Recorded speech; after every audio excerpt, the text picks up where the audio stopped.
खुलुमबाय रायजोफोर गिबियाव आरोबाव फिथांखि ब्लग इउट्युब चेनेलनिफ्राय रायजो राजा बयनिसिमबो गोजोननाय बावहरनाय जाबाय। आरोबाव नोंसोरजोंहाय माखासे बाथ्रा सावरायनो थाखाय नुजाफैबावनाय जाबाय। जायफ्रा आंनि भिडिअखौहाय नायनो इन्टारेस्टेड मोजां मोनो नोंथांमोना नायलांनो हागोन आरो जायफ्रा नायनो गोसो जाया आरो आंखौ नायनो बायो नोंथांमोना स्किप खालामनानैहाय भिडिअखौहाय बन्द खालामनानै लानो हागोन। रायजोफोर जों बयबो मिथिखागौ थांनाय एप्रिल दाननि 22 एप्रिल दान खालार खालि जम्मु काश्मीरावहाय दाय गैयै सुबुंफोरखौहाय खमैबो खास्रि बिस्रि 27 सुबुंखौ गावथारनायखौ लानानैहाय जोंनि भारतआ फिननाय होनो थाखाय पाकिस्तानजों जुजिगासिनो दङमोन।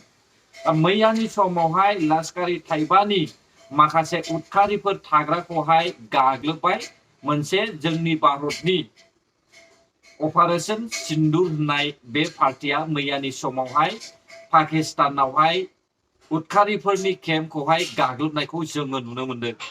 खमैबो बेयावहाय 90 जननिबो बारा बेयावहाय मानसि थैबाय होननानैहाय जोङो मिथिनो मोनदों रायजोफोर। गासैबो उदखारिफोर गोजा। दिनै सारा पृथिबियावनो उदखारिखौहाय फोजोबस्रांनोहाय सेस्था खालामगासिनो दङ। बेनिखायनो जोङो जोंनि आसामाबो दासान्दे बियो सोनाब हादरावहाय जम्मु काश्मीरावसो जादों, बर्डारावसो जादों होननानै दासान। जों एसे सिगां खोनाखादोंमोन जे बांलादेशनि सासे मानसिया ओरैबायदि बुंदोंमोन जेब्ला भारतआ पाकिस्तानखौहाय गाग्लोबो अब्ला बांलादेशआबो चाइनाजों लोगो लानानैहाय जोंनि सा सानजा ओनसोलाव रायजो जानाय यानिखि नर्थ इस्ट 7 सिस्टारखौहाय बिसोरो गाग्लोबगोन होननानैहाय बुंनाय राव जोङो खोनानो मोनदों। बेनिखायनो रायजो राजा नोंथांमोना साफ्रोमबो गावबागाव हुसियार जा। नोंथांमोननि न'खरनि साखाथि फाखाथि जुदि बैसोर बायदि सुबुंनि न' दङब्ला दारि गोलावफ्रा नोंसिनि खाथियावहाय दङब्ला गावसोरखौनो एसे सांग्रां जानाया मोजां। जोङो होजोंसो जादों होननानैहाय बेयाव जानाय नङा होननानै दासान। बेनिखायनो आं बुङो जे जायफोरनि साखाथियावहाय बांगालफोर दङ, मुस्लिमफोर थायो, बैसोर बायदि जायगाया जोंनि आसामावबो गिनांगौ रायजोफोर।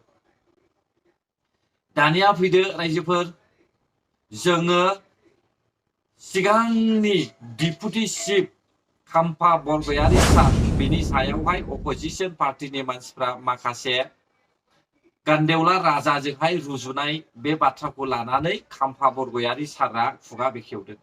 नोंथांमोना एसे खोनासंब्लानो जाबाय, अब्लानो बुजिगोन। दा नायलांदो बिथाङा मा फोरमायदों।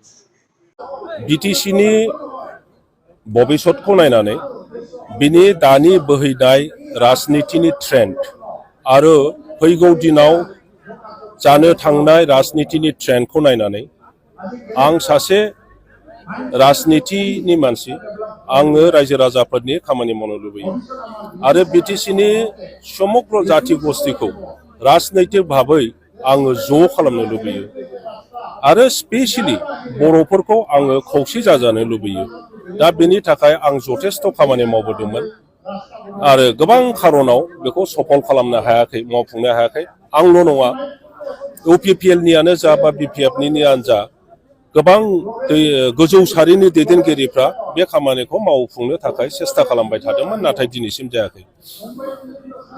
दिनै नङा गाबोन नङा जोङो खौसे जाथारनांगोन आरो खौसे नङाब्ला जोंनि हारिया थावरिनानै थानाय नङा आरो बिटिसिनि समग्र जाति गस्थिफोरनि जि लुबैनाय बिसोरनि गांनाय उखैनायखौ जों सुफुंनो हाया।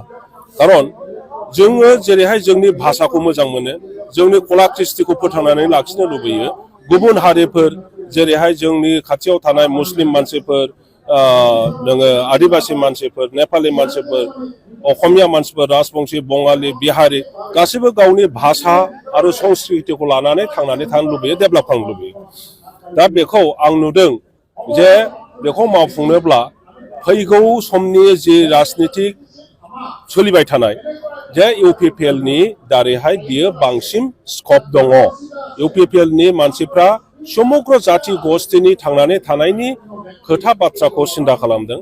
बिथांमोना मोनफ्रोमबो जाति गस्थिनि भाषा संस्कृति उन्नयननि सिन्था खालामदों आरो स्पेसियेलि जोंनि बर' मानसिफोरनि थांनानै थानायनि बाथ्रा बिनि परिकल्पना बिथांमोनहा खालायनानै खामानि मावगासिनो दङ। दा ओंखायनो आङो बिथांमोनखौ आरोबाव हेफाजाब होनानै थाबै आरो साबसिनै जोंनि जायगायाव सान्थि प्रतिष्ठा खालामनाय आरो जौगानायनि खामानि मावनाय बे खामानिखौ आगोल लांनो लुबैदों।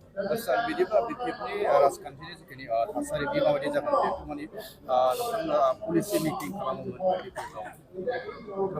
बिटिसिनि राजनितिकआ भबिष्यत अन्धकारथिं थांगासिनो दं। बेखौ बयबो रायजो राजायानो नुगासिनो दङ, बुंगासिनो दङ। स्वयं बिपिएफनि दैदेनगिरिफोरा बे खोथाखौ अनुभब खालामदों। आंबो भाइस प्रेसिडेन्टमोन, आङो स्पक्स पार्सनमोन। दा बे समग्र खोथा बाथ्राफोरखौ अनुभब खालामनानै जोङो मोजां खामानि मावनो थाखाय गुबुन बेटार मोनसे अपरचुनिटि थानाय पार्टिनि प्रयजन दं। बाहाय थानानै बयखौबो ज' खालामनानै खामानि मावनायनि दिनैनि सम बेखौ बुजिनानै आङो इउपिपिएलआव फैदों।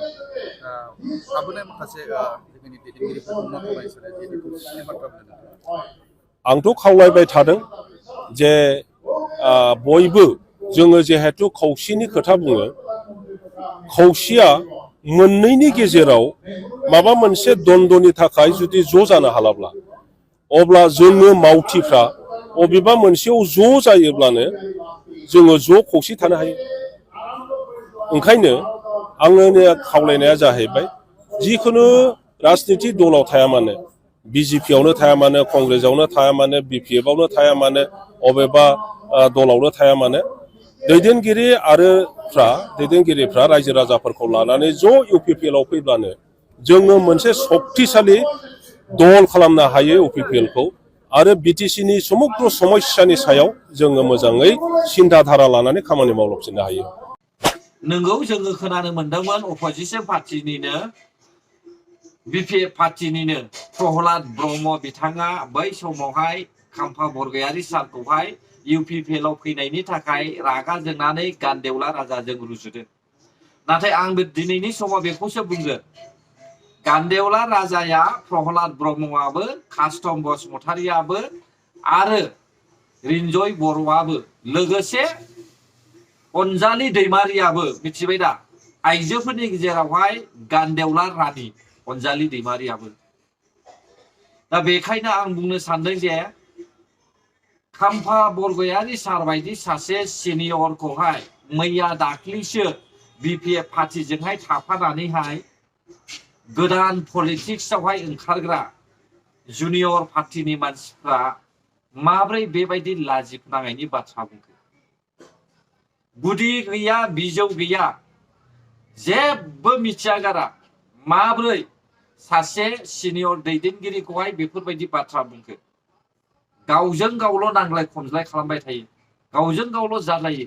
नाथाय ओरै फारसेथिं बे गुबुन हारिया मा खैसार सादों बेखौ बर' हारिया जेबो मिथिया। एकमात्र बर' हारिनि नांलायनाया मोनसेल' थांखिया, मिथिबाय दा, बिटिसिआवहाय सोर राजा जानो हायो, बिटिसिनि जे मावनो गोनां हाबाफारि बेखौहाय सोर सेनानै जाख्ल'नो हायो, दादागिरि सोर दिन्थिनो हायो, बेखौल'सो जोंनि बर' हारिनि गेजेरावहाय सेस्था खालामबाय थानायखौ जोङो बर'जों बर' नुदों।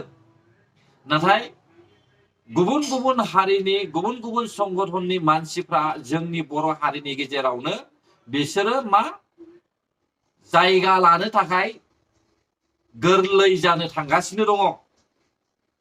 दिनै आं नोंथांमोनखौ बुङो, बर'नि साफ्रोमबो रायजो राजा नोंथांमोनखौ बुङो आं दिनैनि समावहाय, जाय मानसिया असान्तिनि थाखाय मोजां मोनो, जाय मानसिया गोजोननायखौ मोजां मोनाखै, नोंसोरबायदि मानसिया एपिबिआव थां, बिपिएफ पार्टियाव थां। आरो जाय मानसिया फिउचारनि थाखाय गोजोन थासारिखौ लुबैदों, नोंसोरबायदि मानसिया इउपिपिएल पार्टिखौ मदद खालाम। बिटिसिखौहाय स्ट्रं खालामनो थाखाय, गोरासिन खालामनो थाखाय इउपिपिएल पार्टिखौहाय जुदि गासैबो रायजो राजायानो मदद होयोब्ला अब्लानो जोंनि बर'नि माखासे जे हास्थायनाय, जायखौ जोङो बिगासिनो दङ, बेबो सानसे नङा सानसे जाफुंगोन। आरो BPF नि चिफ हाग्रामा महिलारि सारा मोनसेल' थांखि लानानै दिनै रायजो राजाफोरखौहाय फिदिंबाय थादों। मिथिबायना मा थांखि? बिथाङा दायनिगिरि साजाय जानायनिफ्राय बारग'नो थाखाय दिनै रायजो राजाफोरखौ फुस्लायबाय थादों। बिथाङा जेनबावोब्ला CBI नायबिजिरोब्लानो बिथांनि जे थासारि बियो गासैबो जेलावसो जाहैजोबगोन। दा बेनिफ्राय बारग'नो थाखाय दिनैहाय BPF नि चिफ हाग्रामा महिलारि सारा जोंनि बर' रायजो राजाफोरखौसो फिदिंबाय थादों।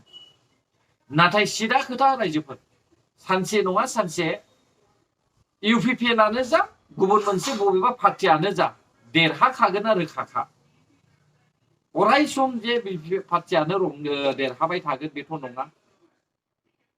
दिनै माखासे मानसिफ्रा आंखौ बुंदों नोंथाङा डाइरेक्टलि UPPL पार्टिखौल' सापर्ट खालामनानै भिडिअ होयो होननानै बुङो।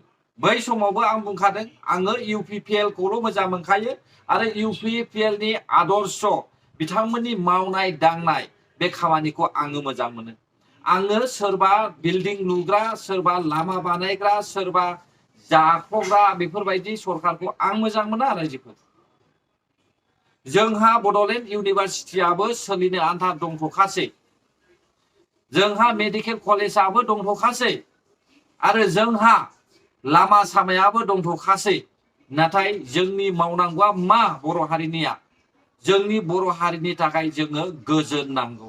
बिदा फंबाय गोरोबलायनानै रायजो राजा मिलायलायनानै गोजोन थासारि थांलाय फैलाय खालामलायनो हानाय, समाजावहाय दावराव दावसि गैयै, बेजों बैजों नांज्लायलायै बे थासारिखौसो आङो मोजां मोनो रायजोफोर। बेबायदि थासारिनि गेजेरजोंनो जोंनि बर' हारिनि गेजेरावहाय जोङो सुइजारलेण्ड बायदि गेरेमसा रायजोखौबो दालांनो हागोन। नाथाय अपोजिशन पार्टिनि बायदि जुदि साननाय हनाया बेयो जाफुङोब्ला अब्ला बर' हारिया माब्लाबाबो गोजोननाय गैया। असान्ति रायजो सालायग्रा दैदेनगिरिखा आरो बिनि उनावहाय जेसेबांनाखि दैदेनगिरिफोर आगदा आगसि दङमोन बिसोरथ' UPPL पार्टियावहाय फैजोब्बाय। दा बिथांमोना BPF आव थानाय समावहाय माबा खामानि मावनो सानदोंमोनब्लाबो बेखौ मावनो हायाखिसै आरो नाजाब्लाबो बिसोरो नाजायै नाजासेयावबो जेबो खाबु मोनैनि थाखाय बिसोरो दिनै UPPL पार्टिखौहाय हारिनि थाखाय सानग्रा होननानै साननानै बिसोरो दिनैनि समाव UPPL पार्टिखौहाय मदद खालामदों। बेयाव माबा गोरोन्थि जादों नामा? प्रहलाद ब्रह्ममोन बायदि गादागारिया गावनिखौल' सानग्रा, धोन सम्पतिनिल' सेस्था खालामग्रा, मोनजानाय मोनलोंनाय जानाय लोंनायनिल' लेक्सार होग्रा, रां रुफानिल' लेक्सार होग्रा बिक्रम दैमारिमोन बायदि धोन सम्पतिखौ गाद्दि हास्थायनानैहाय बिबारनि थाखायल' बाथ्रा बुंग्रा कास्टम बसुमतारीमोन बायदि, रिन्जय बर'मोन बायदि मालायनि मोजां खामानि मावनायखौ नायनो हायै असान्ति थासारि लाबोनो सोमजिहोनो सानग्रा बिसोरबायदि मानसिनि थाखायनो जोंनि बर' हारिया थेर बेथेर जागोन। मिथिबाय दा रायजोफोर?